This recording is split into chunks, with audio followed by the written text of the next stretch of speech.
All right, TV is on, Netflix is up, there's the new season.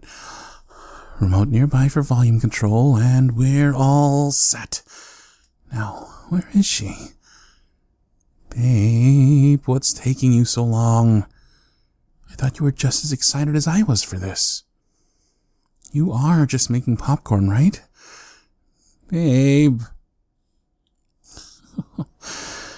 Baby, that's enough snacks to feed a small family.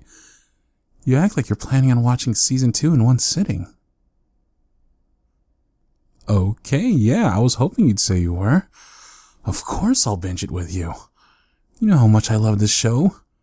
Come on, I'll help you take these treats in the living room, and we can get started once the popcorn is done. Oh, that's a loaded question. I don't really know if I'm excited to see one thing in particular. I hope we get some details cleared up, mostly. I know we didn't read any of the articles with spoilers, but we did watch the trailers, right? One of them had Will in the Upside Down running away from, like, black tendrils of some kind. I hope we see lots of memories of his time there. I mean, how did he figure out how to communicate with his mom? We know that there's some way for the lights to flicker when someone is in the Upside Down, but getting music to play, too? Not to mention talking to Joyce on the phone, if only for a little bit. He figured out a lot for only being there for a week. We know he's a smart kid, but man, his survival skills were pretty great for a while there, too. Oh, that's another thing. Those black tendrils Will was running away from? You think those have anything to do with the shadow monster in the sky? I know, a lot of it is production value and the effect of a teaser and that kind of thing, but every time Will was looking at that thing, it seemed like it was looking for him, you know? Oh, in the Super Bowl trailer, it was right outside his house. In the Thriller trailer, its head swivels towards him, and in the final trailer, it's facing him. Do you think... maybe this is kind of lame, but do you think it's some kind of final boss that knows Will made it out and is looking for him? Why?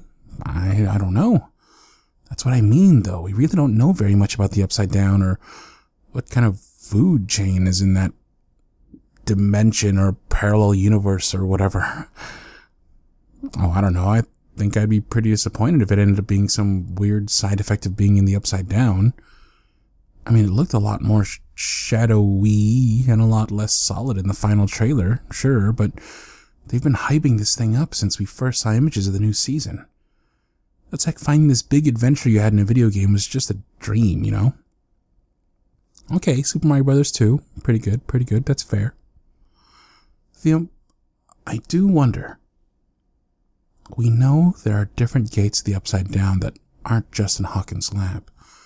I mean, Nancy found one in the woods, remember? And there had to have been one close by for the Demogorgon to take Will in the first episode. Every time we've seen the shadow monster in the sky, it's implied that it's in the Upside Down.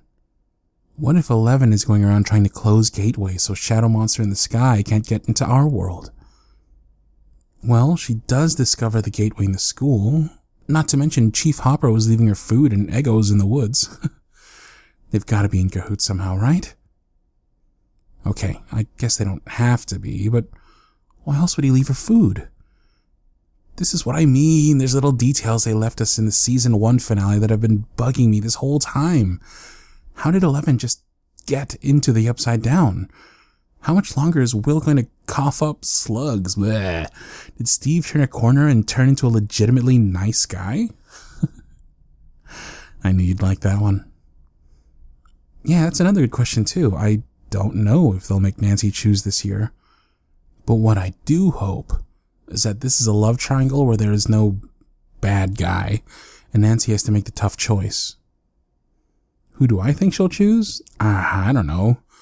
Jonathan was the easy choice in the beginning, but it looks like Steve really does care for Nancy, and that means something. You don't go running back into a dangerous situation with a creature you've never seen before for no good reason. I mean, that was part of his character arc, right? He starts off as the popular guy in school, he gets the pretty girl, sees how big of a jerk he was being, and goes to apologize, and technically saves the girl in the end. And Jonathan too, I suppose. But Nancy...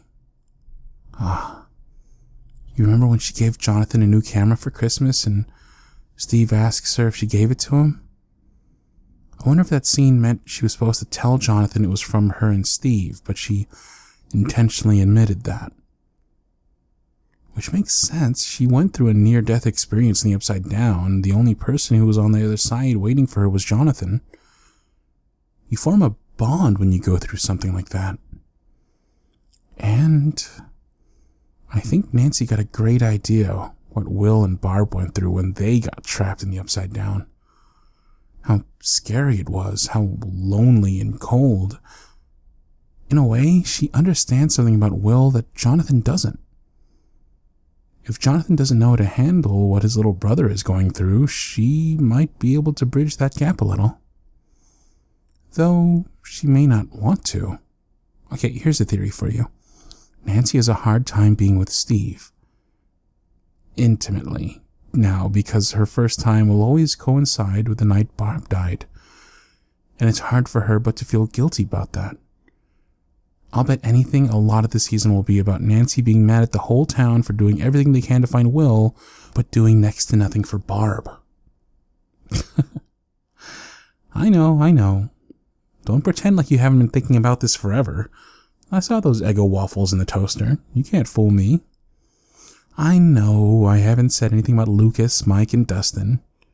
I think they're going to be pretty freaked out for Will, but they'll band together like they do and try to protect him however they can. They'll figure out soon that life won't be what it used to be. My favorite shot in all the trailers is seeing everyone in the Byers' living room armed to the teeth, ready to fight and defend each other. That's who these characters are. They all have each other's backs. Oh, yes, and red-haired girl, can't forget about her. No, I don't think she'll be Eleven's replacement in the group. I mean, technically she is, I guess, but she seems pretty game with what's going on. As long as she's as strong a character as the others are. I'd hate to have her, be shoehorned in, you know? Alright, I'm officially excited all over again. We've got the popcorn, drinks, a few treats. It is Halloween after all. And some Eggos. Mouth breather. Remote controls are within reach.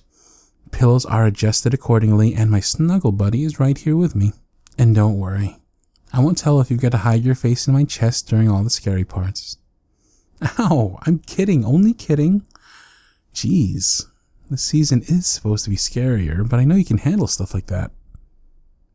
Usually, right? You ready, baby? Alright, enough speculation, enough teasers, enough waiting. Let's go back to Hawkins, Indiana in 3, 2,